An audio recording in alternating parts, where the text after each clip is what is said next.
teachers, and my dear parents. Loreto House has designed a series of webinars in reaching out to our parents and our students. This evening, we are glad that many parents of the middle section are here with us this evening for our webinar entitled The Only Journey is the One Within.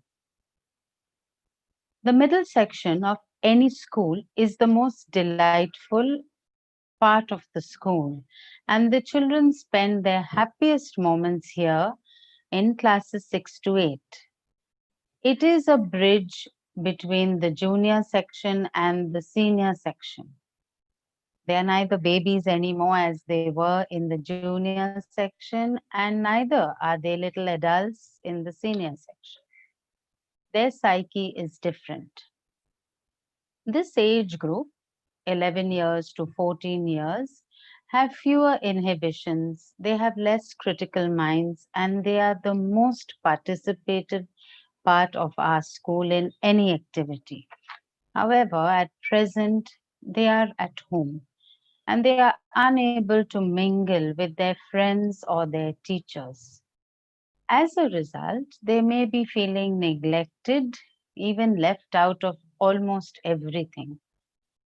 The sole reason why we are here this evening is to take you, dear parents, through a journey of further assisting your child cope with different issues that may be existing in their little fragile minds. I'm happy to put forward the only journey is the one within. I now request our middle school coordinator, Ms. S. Paul, to lead us through the evening. Thank you.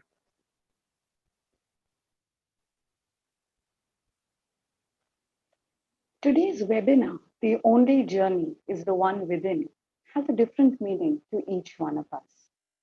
It can be interpreted as our own personal journey, our perspectives, and most importantly, the control that we have over our choices and action. In the words of Plutarch, what we achieve inwardly will change our outer reality. Keeping this in mind, today's webinar will focus in providing help to all our parents so that they can give emotional and social support to their children. Let us now invoke the presence of the Almighty in our midst.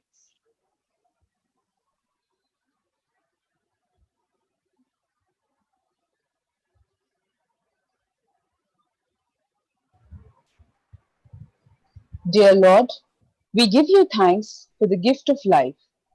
We praise you for the abundant mercy and grace we receive each day.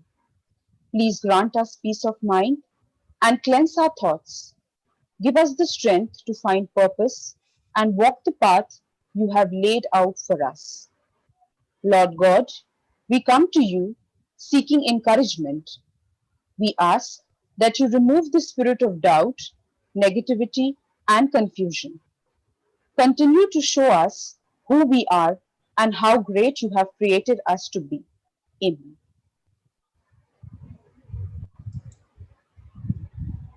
Let us now listen to this Brahma Sangeet composed by Rabindranath Tagore.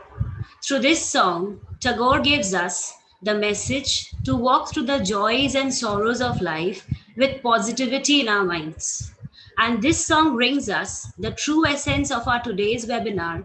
The only journey is the one within.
We are happy to share this evening with a wonderful person amongst us.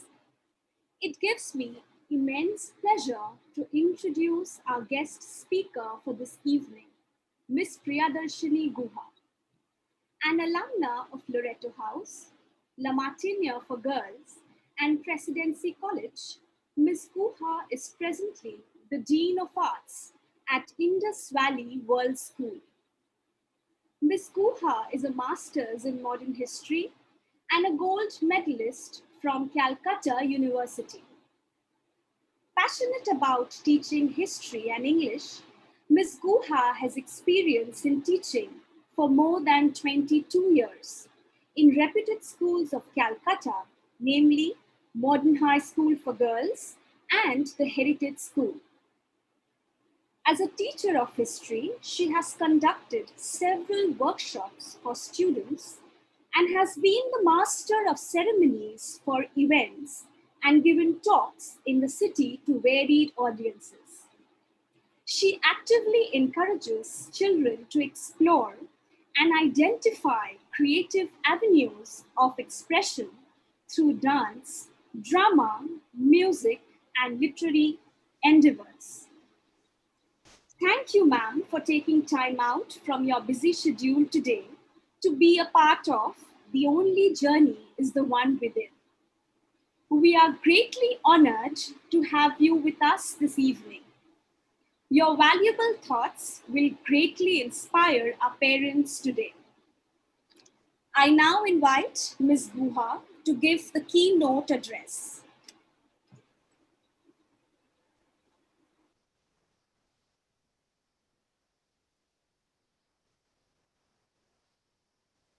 Good evening, ladies and gentlemen. I'm delighted to be here amidst you this evening, and I thank my alma mater for inviting me to address the parents of the middle school. I owe a special thank you to the principal, Mrs. Gomes, and the middle school coordinator, Mrs. Paul, for remembering me again and again.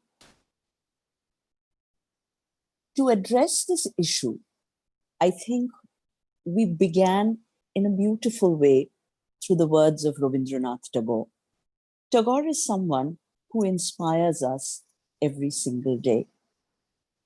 Whenever we are distressed or we are upset, as the words of those songs told us so beautifully just now, it's easy to give up, but we shouldn't do so because there is always a door somewhere that is waiting to open to take us forward. To address the issue of the middle school, as Mrs. Gomes said that yes, they are at the crossroads somewhere because neither are they little babies who need to be spoon-fed and mollycoddled all the time, nor are they full-grown adults who can take all their decisions by themselves. For children, it's not easy. I'll come to the issue of the present situation a little later, but I thought it's very good for us to address this issue in a general way first. Who are these little children who are in middle school? I myself am surprised when I use the term little. Let me take you back to a seminar that I attended by one of the leading psychologists in the world. He flew down to Calcutta to address a very large group of teachers, and I was fortunate to be part of that address. And he posed a vital question to all of us present there that afternoon. He said, "Why don't one of you tell me, when is it that young girls start maturing? When is it that we notice the real changes taking place in these girls, physically as well as mentally?" So someone from the audience got up and said, "Sir, it would be about the age of 12, 13. I still remember. He started smiling. He said, "You see, if you teachers think this way, then imagine ordinary laymen, how they perceive it. That's the exact mistake that we all make." And he surprised us all because he said that, "Do remember, Changes start happening in children long before they even realize it. And 20 years ago, he told us, present day statistics tell us that changes start happening to children and particularly young girls as early as the age of 9 or 10. Those words have still stayed with me. 20 odd years have passed by, and our society has undergone tremendous changes since then. So maybe that age has even dipped further.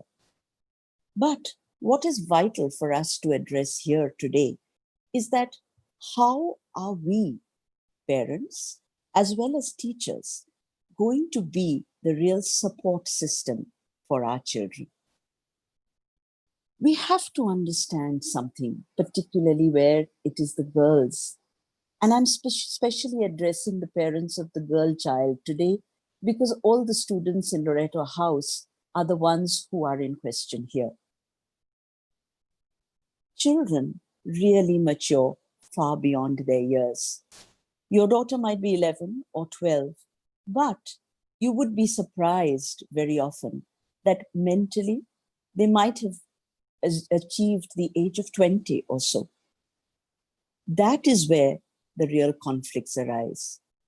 How are we, their teachers, their parents, going to be their real support?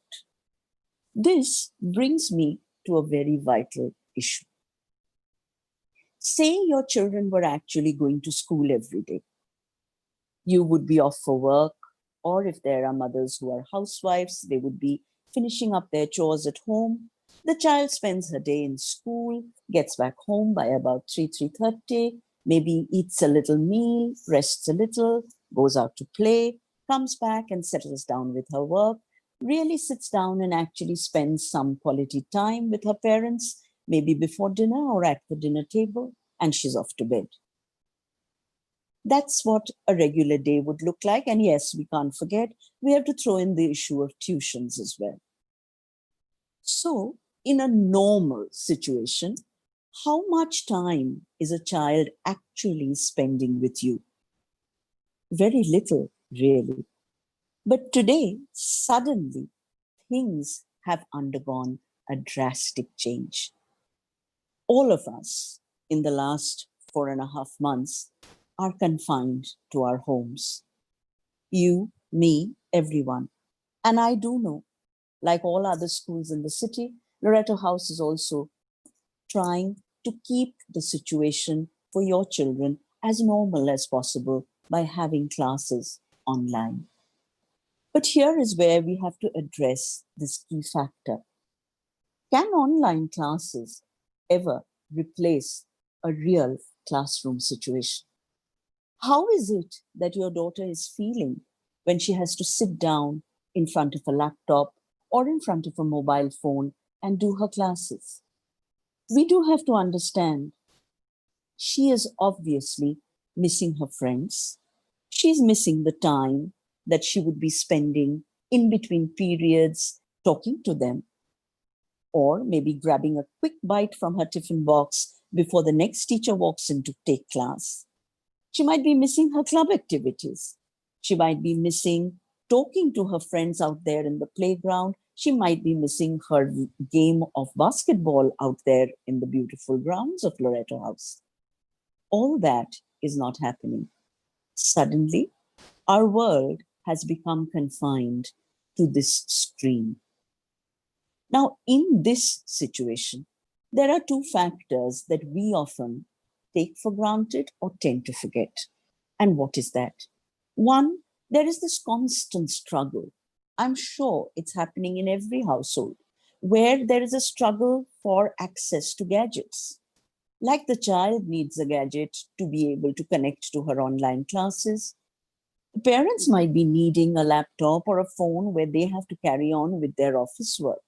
So there is this tremendous pressure that is upon all of us. While this struggle is there on the one hand, there is another factor which we often tend to neglect. Is my child really listening very carefully to her geography lesson? Or does she have multiple windows open on her laptop or even on her mobile phone, where she's checking out maybe the latest cartoon that has been released in Japan, what's the latest movie that Hollywood has released, or things can take a bad turn. She might be accessing sites that are not suitable for her at that age. What do we do then? These are areas of serious concern for us today. Here is where we open ourselves up to a lot of conflicts. But often we forget to be sensible. What is vital for our children, particularly in the middle school, classes 6, 7, and 8? They are what we would call the tumultuous years. The hormones are bringing about a physical change in the body. And that those changes are also affecting our children mentally, how they are interacting with their peers. It just might be online now, but nothing much has changed. Maybe your daughter has a crush on some screen idol, or maybe she has a crush on one of the boys from St. Xavier's or St. James, and she really wants to talk to her friends about it. And let me tell you, that is all very, very normal. Didn't it happen to you and me when we were in school? I still remember we girls, I mean, it was far more difficult than in Loreto House, but we used to peer out of the home science window lab, trying to catch a glimpse of maybe some of the boys returning from Xavier's. So, are we being sensible in our approach, or are we going to just clamp down on our children and tell them, stop it, this is not meant for you, this is not what you should do, and then there are a string of no, no, no, no. Would that be the right approach for us? That is a question which we have to ask ourselves. Or are we going to be a bit more caring? And when I say caring, I do not mean compromise on discipline. But aren't we going to be a little more sensible and give my daughter that physical, that mental space that she needs? It is very, very important for us to think about this very carefully. Alongside this, I think something which wasn't so great when we were children, but the world in which our children live today is actually a very difficult world. And sometimes my heart goes out to them. Let me tell you why. There is this constant need to achieve. There is this constant need to do well in the exams. How much did you get? Oh, you didn't get 9 on 10. How come so-and-so got it? Where did you lose the marks? And this kind of pressure can really be stifling for our children, because what they start suffering from, and what we often do not realize, is that what is called performance anxiety. It is building up within them. And especially more so now when they are cooped up at home. Who do they share with? Who do they talk to? They can't go across from their classroom to the staff room and call out their favorite teacher and say, ma'am, I need your help. How will they ask for that help? To whom will they turn in the time of this pandemic? Who else but you parents? It is your assistance. It is your constant support that they need. And I still remember one of my mentors told me once when I was growing up, remember, if you want to be a teacher, you have to be very, very careful, because children are like sponges. They absorb, they take in everything that is going around, and do not for once think that they are not noticing. So parents, it's necessary for you to be aware of this too. You might be hard at work on your laptop and your wife comes and asks you, what do you want to have for dinner? And you turn around and snap at her and say, go away. This is not the time to irritate me. Isn't this a very common household phenomenon? But this kind of tension is something that the child picks up. And let me say that will get reflected in her behavior very soon and quite often. Then, when our daughters start behaving funnily, when they turn around and snap at us, then we think that something's wrong with her. And very often, we forget to think of the fact, is something wrong with her? Or have I failed to teach her something properly? The best thing for us to do, which I tell myself every day, I really go back and try to think of my days in school. I think it comes easier to us as teachers because we are constantly with the young, whether it is in the school or it is online now. But parents, this is an earnest request to all of you. Think of your times in the middle school. Weren't you naughty? Didn't you not pay attention in the mathematics class and get all your sums wrong and you were reprimanded by your mathematics teacher? Didn't you wait for that bell to go so that you could rush out to the canteen and grab a bite and share the food with all your friends? Haven't you been naughty when you tried to grab a bite in the classroom when the teacher was teaching? We've all done this. And our children also will do all this. Now, in the time of the pandemic, I think what is really necessary is that we as parents and teachers have to be able to give our children that space. We have to understand them. There might be days when my child is just feeling very low. If I don't understand and if I just reprimand her and tell her, go and sit down with your books, you have a history test tomorrow and I want you to get 10 on 10. Where does my poor daughter go? Who does she turn to? And there's something else that catches my attention repeatedly, and I really, really want to take this opportunity to share it with parents today. Nowadays, we tend to spoil our children terribly. That's also not the right approach to take. Very often, we try to make up our absence in their lives by just piling them up with things, with expensive gifts, which they don't realize the value of very often.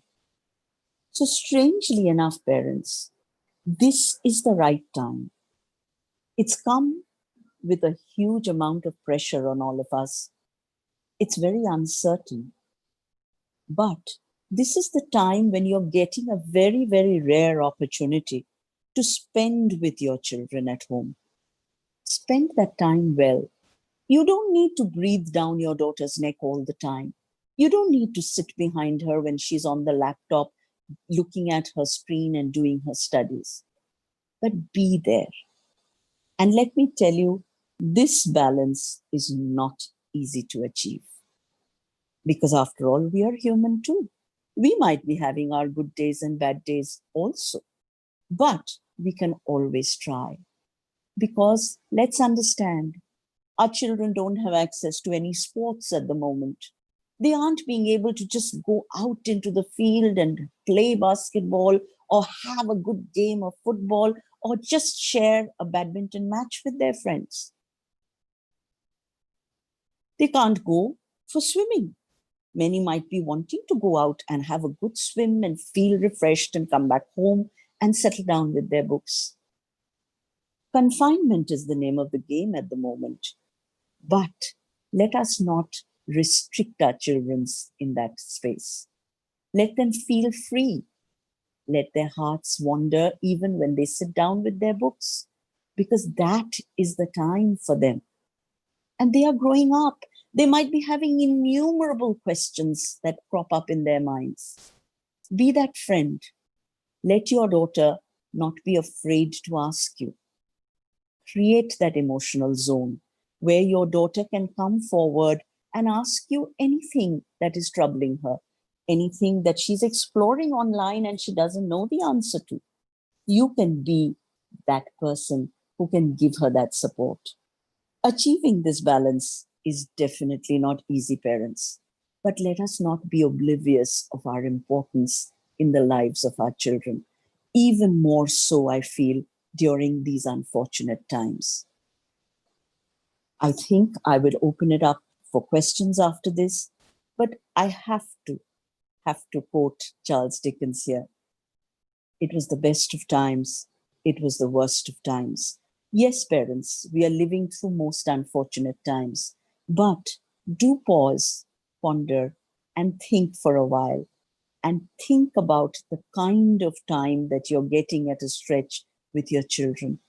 Make good use of it, and you will live to be really, really happy about the time that you spend productively with your daughter. Sit down and have a cup of tea with her one evening. Sit down and ask her what is of her main interest at the moment. Ask her whether she's read a new book recently. Is there anything that is exciting her online?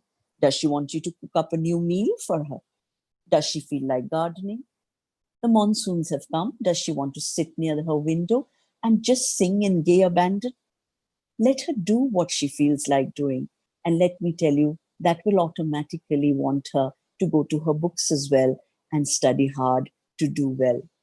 And teach your children, teach them one vital lesson. Your daughter is her competition alone. She's not competing with anybody else in this world. And let us not divide up our children into compartments. Every child is unique. Someone is a poet, someone is a writer, someone is a dancer, someone is a singer, someone is born to become a scientist who will work out in the laboratory. Let us respect the uniqueness in each of our daughters and let us help them to blossom. Thank you so much for listening to me this evening.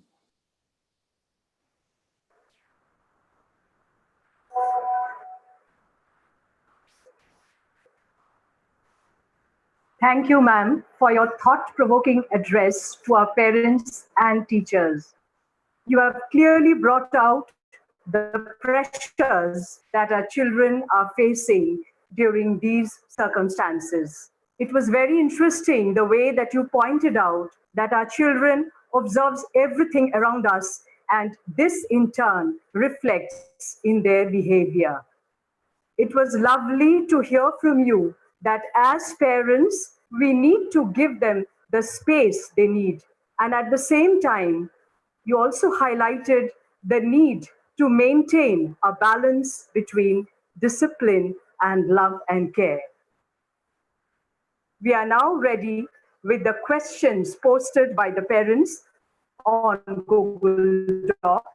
They will be proposed to a guest speaker by our moderator for this evening, Mrs. S. Ghosh. Thank you.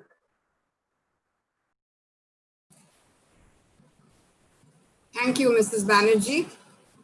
A very good evening and a warm welcome to everyone who is with us today. I actually got carried away. I was listening to ma'am so intently that I happened to get carried away.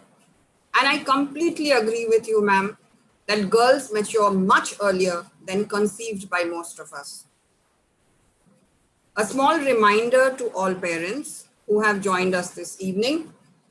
If you haven't already posted your messages and your questions on the Google form that was distributed by the school, please do so. You are most welcome to share it on YouTube through the chat. We also have parents from other schools, other Loreto schools. So please feel free to post your questions as well. Welcome, ma'am, once again to this section of the webinar after that very relatable session. You actually carried me back to my childhood. I would like to start this session with a simple and a well-known physiological fact about the human body. It takes 4 to 4.5 hours for complete digestion of food. And right after that, the body is ready to receive another meal or another snack. And we as parents are always ready to serve our children the next meal, be it lunch, evening snacks or dinner. So keeping in mind the nutrition, the concept of a balanced diet, and maybe any special need of the child. Do we actually think of the nourishment of the mind as often we think of the body? How often do we replenish the source of nutrition for the mind? The mind just takes about a fraction of a second to process thoughts and emotions, and it's ready to receive more. Do we nurture it with the same love and care that we do for the body? Do we work for emotional stability and tranquility of our child's mind as much as we do for a fit body? So today, let us share about how to have a nurturing relation with your child, how to raise her in a trusting environment that we call a home, so that she grows up into an emotionally stable individual. With that, my first question to ma'am. How can we build resilience in children during these unprecedented times? Ma'am, this is a very interesting question, but I will answer it very differently. We often do not realize how resilient our children actually are. We don't need to build any resilience in them. I am telling all the parents, don't you notice your children, how they work, how they are functioning, how beautifully they have adapted to this extremely unforeseen situation? It's an inbuilt thing in us. It's an inbuilt thing in our children. They are the ones who are resilient. We don't have to work extra to build anything. As I said when I was speaking, all we need to do is constantly give them our support. We should have such a nurturing environment where our children can turn to us and ask for our assistance. We should just be there. Thank you so much, ma'am. Actually, I love that word resilience. It just reminds me of a duck trying to shake water off its back. And to me, being a resilient person is actually a person who comes from a family with very strong attachments. Maybe parents, grandparents, siblings. And if we are unfortunate and we don't have such a family, I'm sure all children can actually create a very supportive group around themselves and they can handle it. Just take time to relax.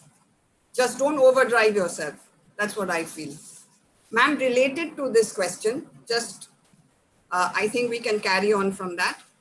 A parent has asked, suggest ways to deal with an adolescent child who has been forced to stay at home away from school and friends. I think this is a major concern of all the parents. As I said, I think when I was speaking, I did say this, that, it's unique to every individual and it's unique to every family. I can take the example of my niece. She is in class 7. And what I see of her, because she comes over after the lockdown has opened up to our house and spends a few days, her main interest is drawing. And all she needs is a sketchbook and all her pencils. And she's at it. So this is where we have to be able to identify the interests of our children. And, it's an earnest request, parents. Please do not pressurize your children to constantly be seated with their books. That is something that builds up this kind of a resistance in the children, that they're tired of seeing their books. They don't want to be with their books all the time. I'll give an example of what I used to tell my children who were in class 12. Everyone puts this fear in them. They are the bored batch. Neither is your child the bored batch. Your child is in class 6 or 7 or 8. So let the child sit with you one evening and watch a movie on Netflix. Enjoy that with your child. Maybe cook up something that your child likes to eat. It could just be a bowl of Maggi. It doesn't have to be anything really exotic. And share that time with your child. that will in turn be, enable your child to get back to her books the next day. We have to devise ways in which we can help our children. And that is for us to do. But, I really want to harp on this one point again. It's very easy for us all cooped up in small spaces to get very irritable, to get angry very easily. That is where we as parents have to exercise our control. Your child might be very, very irritating one day. She's just refusing to sit down and do something. And that is irritating you. And, a very common reaction I have seen, father might be working somewhere and he is getting irritated with the child. Either you holler or scream, or the next thing is you raise your hand and there goes a whack. But what we don't realize is the kind of damage that does to the child. That is where I feel the onus is on us to exercise that self-restraint and self-control. Thank you so much, ma'am.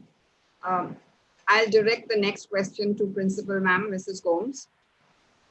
Parent writes, my daughter is always excluded from groups in her class. What do you do to make sure that she's included and treated equally?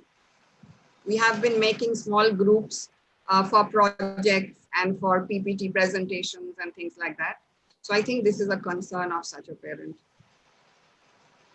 I'm sure, ma'am, I assume that the groups that the parent is speaking of is during the online classes. I would suggest, ma'am, that whatever group your child is in, if you could make friends with the other girls in that particular group and allow the child herself to be part of the group. Often we as parents want to interfere. I use the word interfere. And sometimes maybe the children are not, liking this idea. So I would say let the child herself be part of the group. And this age group, as I said earlier, is the most beautiful age group we could ever think of. And they on their own, among their own group, will definitely accept her. If after this, we still may feel that the child is not being accepted, maybe she could mention it to the class. And as we always do, I'm sure the class teacher will handle this in her own. Thank you, ma'am. I think this is where we need to step in, ma'am.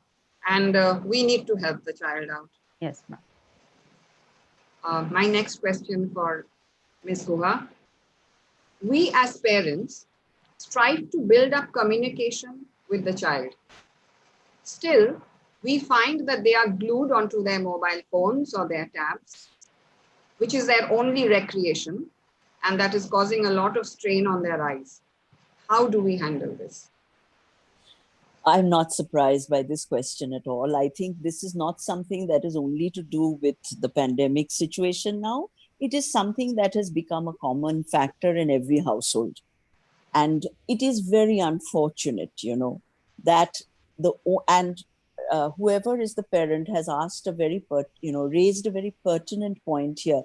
Why is it that this gadget, this rectangular piece, why is it that has become the only form of recreation? This is something that is indeed really, really sad.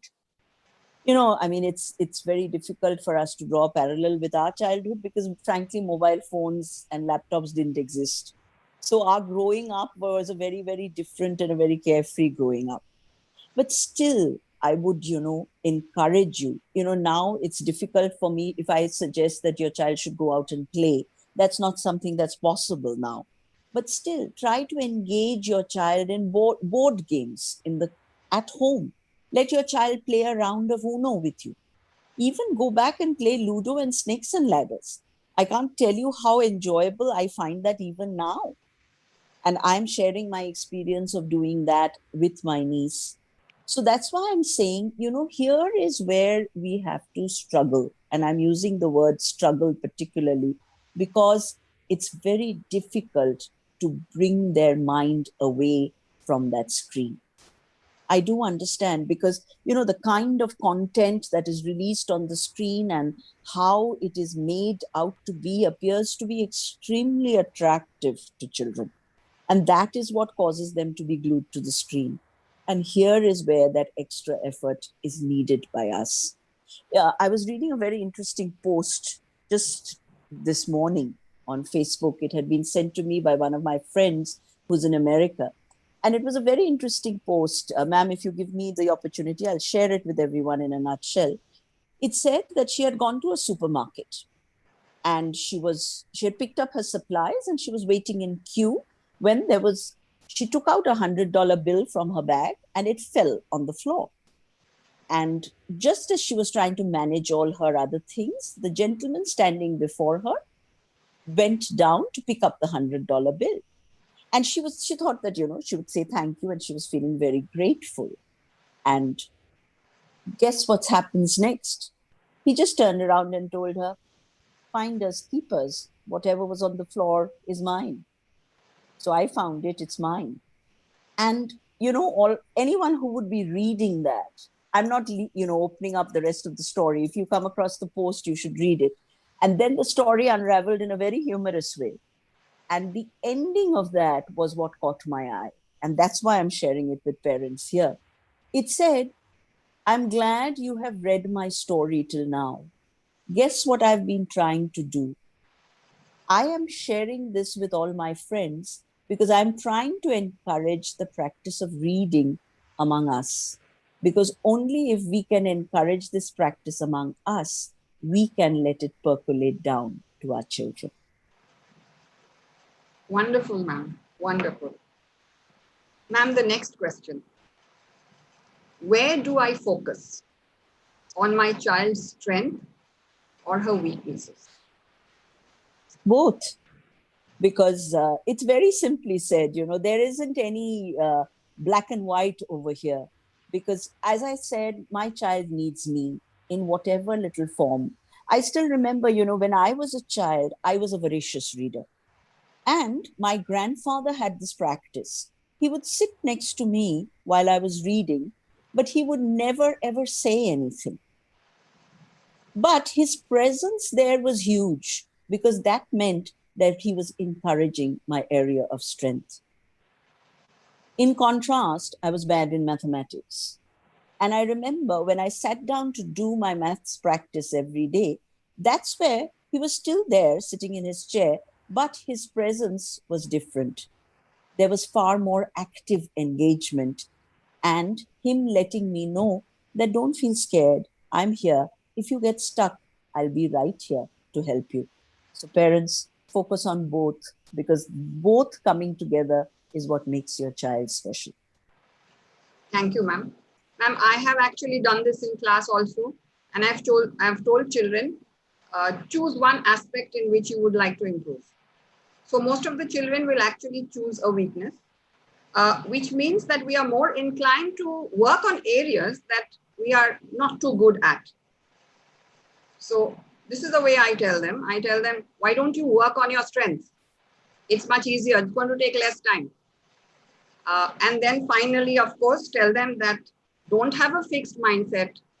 Work on both. And I'm sure it's going to get you somewhere. Thank you so much, ma'am. Ma'am, the next question is for Mrs. Gomes, ma'am. What should be a typical weekday schedule for a student during this period?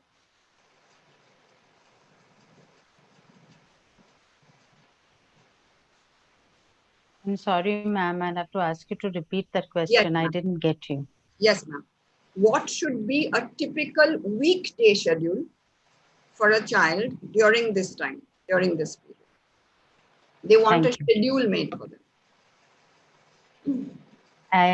This question had come up even in our last webinar.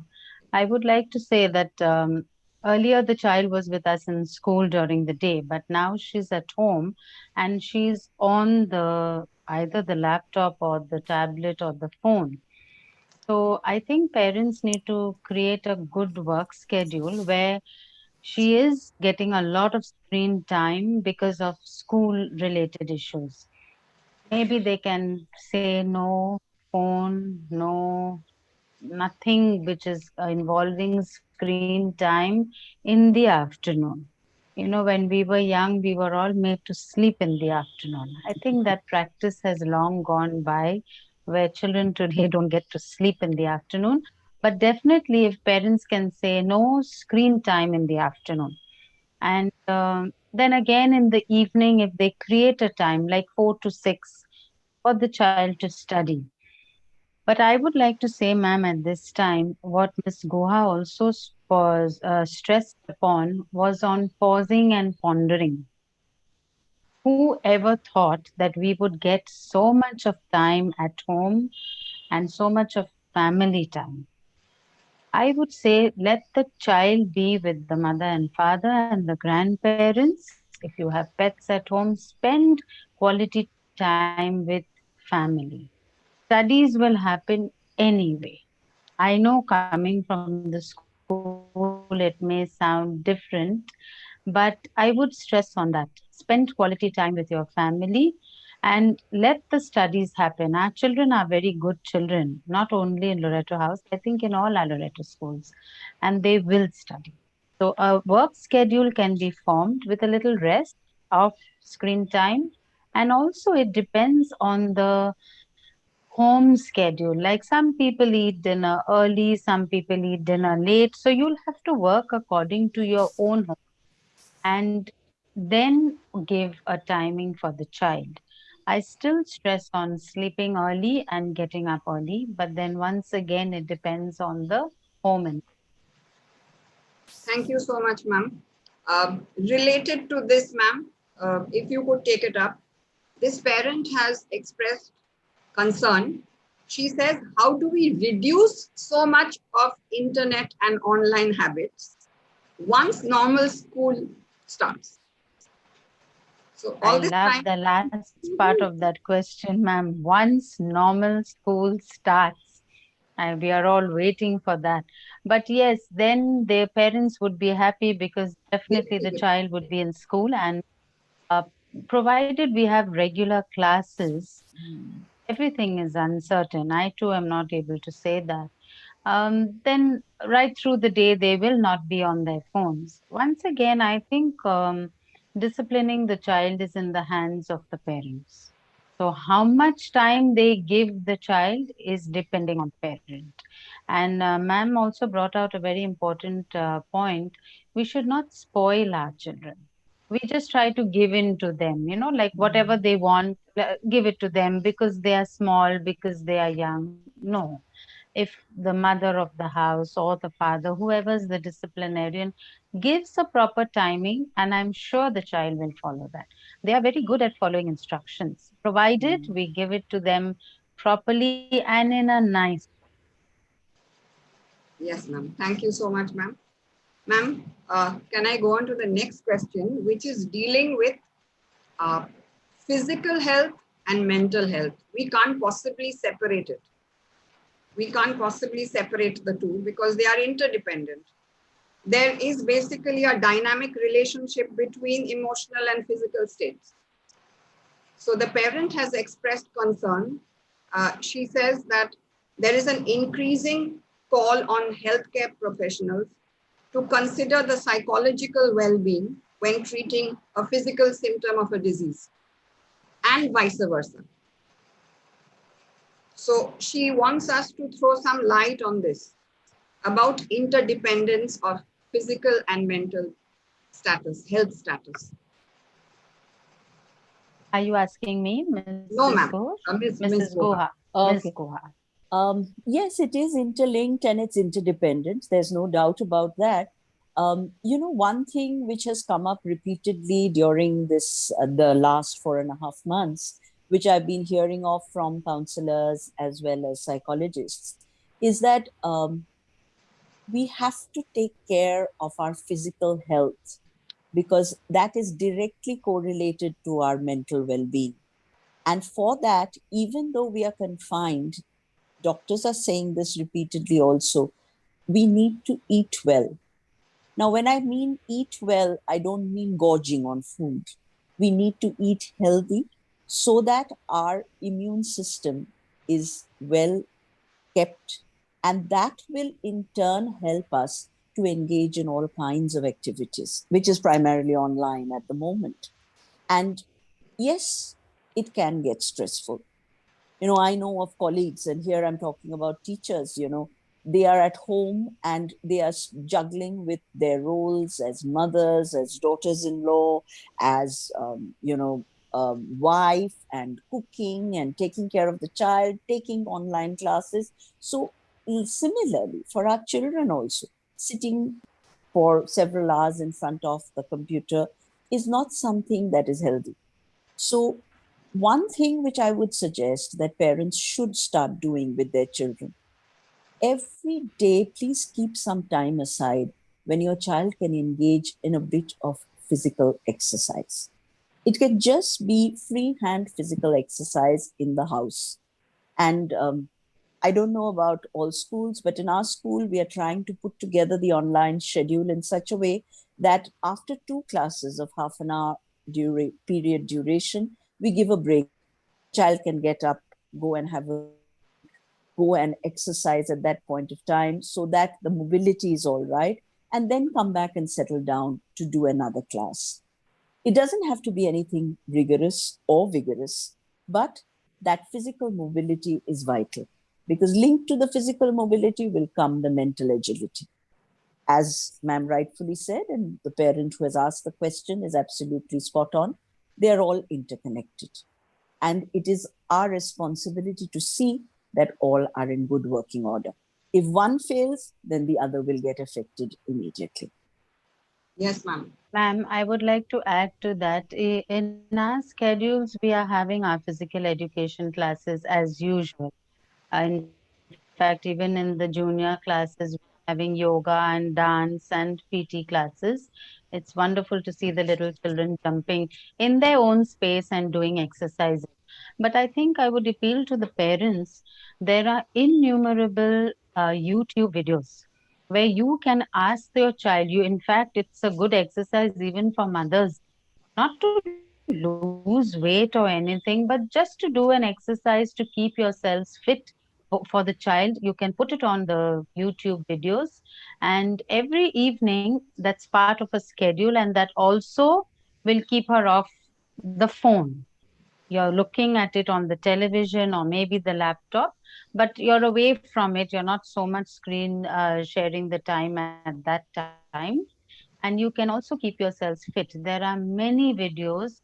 I would ask our parents to please look into this. Many of our children are following videos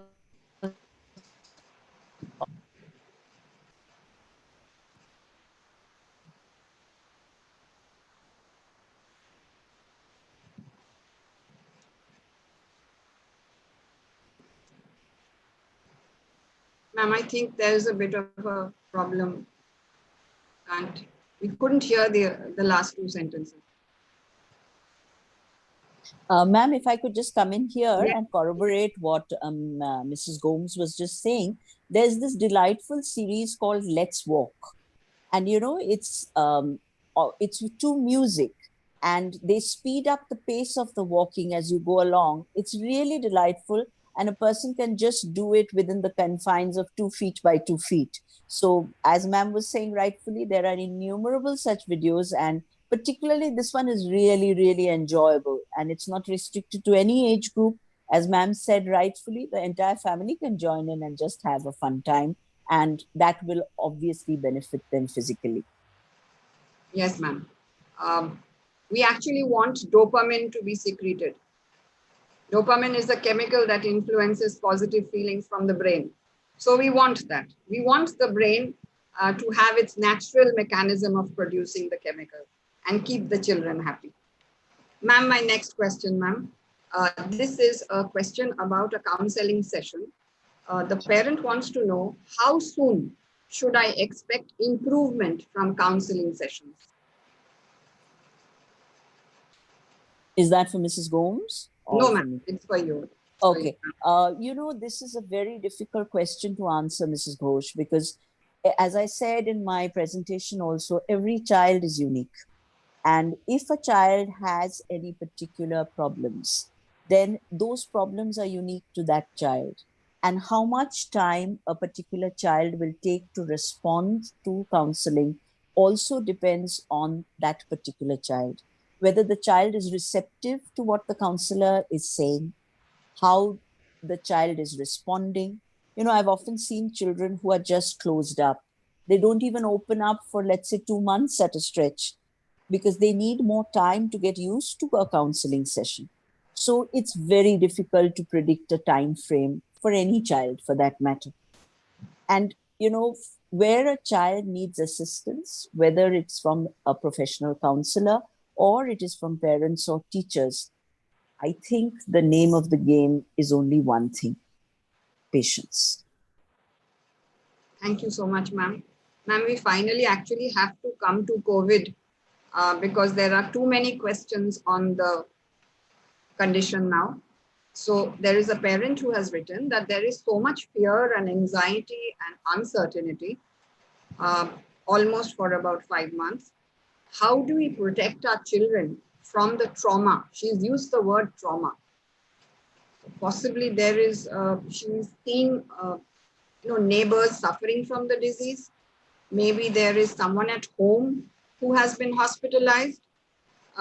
It could be something like that, because she's used the word trauma, which is actually the word which caught my attention. She wants to know how to deal with it. Ma'am, you know, here I have one thing which I want to share with all parents. My uncle, he is a doctor, and he told us, you know, all family members, one thing which was very pertinent. He said, the more you listen to the news, the more you hear about all these cases, the more you will be traumatized. So very frankly, you know, the lesser the child is exposed to all this, the better. But I mean, rightfully so, we can't keep the child in a completely cloistered environment. So, and this is the reality we are all living through. So, you know, I think what is necessary, and it is not easy, there is, don't we also as adults, aren't we feeling the uncertainty? Aren't we feeling the anxiety? I mean, there are good days and bad days for all of us as well. But here is where I think, you know, the responsibility on us increases even more so, because we need to have a positive frame of mind. As I said, we need to be able to tell the child, and, you know, I love quoting this line from Sound of Music. Maria said this: when God closes a door, somewhere he opens a window. So we just have to wait, and I'm sure that light will shine through. So it's just building that positivity in the minds of children, which is necessary.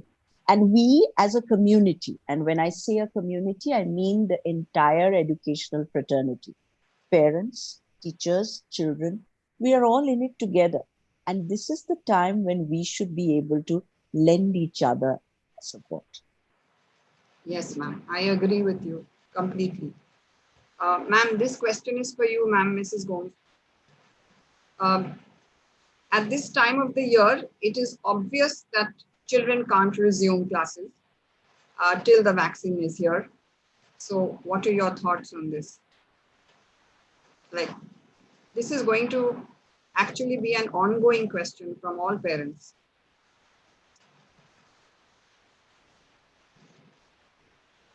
I'm sorry, but Yes, I will have to yes. ask you to repeat that Yes. question about online classes. Can you just repeat the question, Yes. please?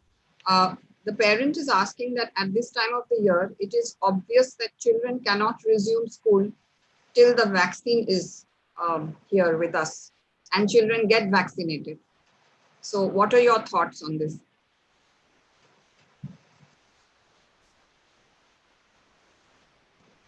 See, ma'am, we are not ready to open school as of now. I think there's a newspaper article which says that schools can reopen from 1st September, especially for the senior classes. It is the call of the parents really, because I don't think any parent would like to send her daughter to school or her son to school without a vaccine. And that I would say the onus is on the parent. Even if schools reopen, if the parent feels that she would not like to send her child to school, then the decision would lie with the parent. I don't see schools opening very soon without the vaccine out in its entirety. Yes. Uh, Ma'am Guha, and this question is for you. This child, the parent wants to know that how can she cope with the emotional health of the child? She has certain emotional issues without external help. She doesn't want to go to a counselor. She doesn't. This is a very common phenomena, particularly among children. There is this resistance in children, and I'm sorry to say this, but what is very, very important for us to understand is that there is resistance in the minds of parents. I'm really sorry to put it forward in this forum, but parents often refuse to acknowledge that there is a problem. But I'm glad to know that this parent does understand that there are emotional issues. And the best thing we can do is to be supportive. And we have to understand something. We are not professional caregivers here. We do not have that expertise which professional counselors or psychologists would be able to give. So if there is resistance from the child, then maybe the parent could meet the counselor privately and talk about the issues that her daughter is facing. And the psychologist could help her. Because I feel that, if there are issues, the best way to tackle it is to seek professional help. Because, there is a worry that I have very often that without realizing, because we are not professionals, we might end up causing more damage than actually helping. Ma'am, this is possibly going to be the last question that I'm going to address you, ma'am. How will I respond if or when my child struggles in class? This is possibly because when in school, we are there and she can actually come up to the teacher and ask for help. We can assign some good girl in the class, someone who actually is regular, that please help this child. She's been absent for a few days. But when she is at home, how does the parent manage? Because this child is struggling. It's a genuine issue, ma'am. And really, this is something that we haven't seen before. But here is where, one way which I would be, willing to suggest, because it has helped students. I've seen that, say a child has fallen back, say a child fell ill, couldn't attend classes, or is just struggling with the subject. I think it would be wise enough for the parents to try and set up separate time with the teacher. Or you could, as you were saying, what they could do if they were physically present in the classroom, ask another child to help. So the same thing, this thing of having a buddy. One person from the peer group who would be willing, who has a good relationship with her friend, who would be willing to give some time, maybe half an hour in a day, to be able to help her friend. Because after all, this is where we, in a way, will be able to strengthen the bonding that children need. So if there is a friend who is willing to help and say that, don't worry, I'm here, that support is very necessary. And you need some help with the question answers that were done in class today. I am here, I will share. So I think this is something, there are two things. Either the child seeks help from the teacher, if the teacher is willing to give some extra time to the child, maybe on the weekend or maybe in the evening. Or, as I said, a very, very healthy thing is to have a buddy, a friend who will be a true friend in need. Thank you so much, ma'am. Thank you so much. I think that will bring us to the end of the session. I have tried my best to address most of the questions, but of course, there may be many unanswered ones. We'll definitely try to address them during the course of the year. We cannot promise, but of course we will try. And I hope that parents will go home today fully assured that the inner journey of the mind is going to be a truly enlightening one. And this journey is not your child's alone. It is ours too.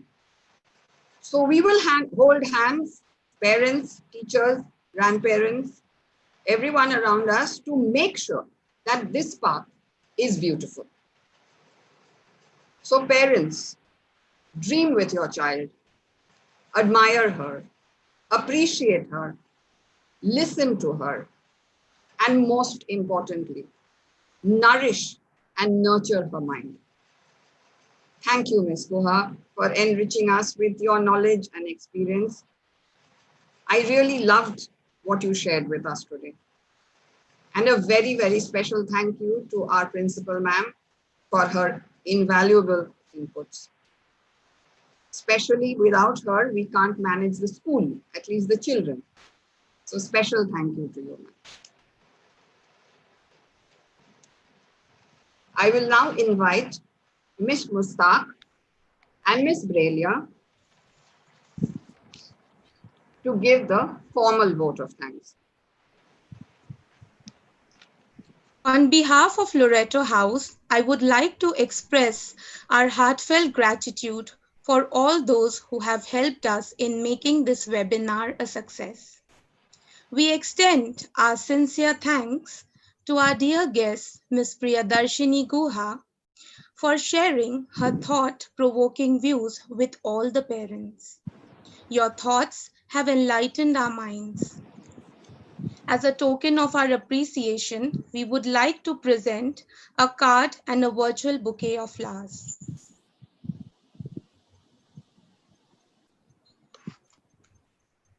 Dear Ms. Guha, heartfelt thanks for the gift of your time and expertise for making this session an enriching experience for our parents and teachers. Thank you so much, ma'am, for your beautiful thoughts and ideas. Thank you. It's always an honor. Thank you, ma'am. Thank you, Mr. Postwala, for working tirelessly behind the scene for this webinar. Please accept this small token of our appreciation.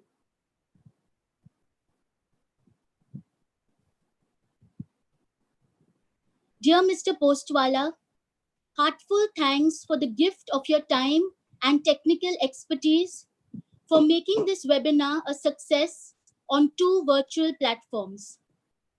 Thank you so much, sir. To conclude, we would like to express our sincere thanks to our principal, Mrs. A. Gomes, for her generous support in helping us to organize this wonderful and informative session for our parents. Thank you so much, ma'am. Now we will end this session with a video presentation.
Visions come without limits. We are here in our journey together, and together we have created and we will continue to create miracles for your daughters at Loreto House. Thank you for joining in this webinar, and I'm sure we have a wonderful journey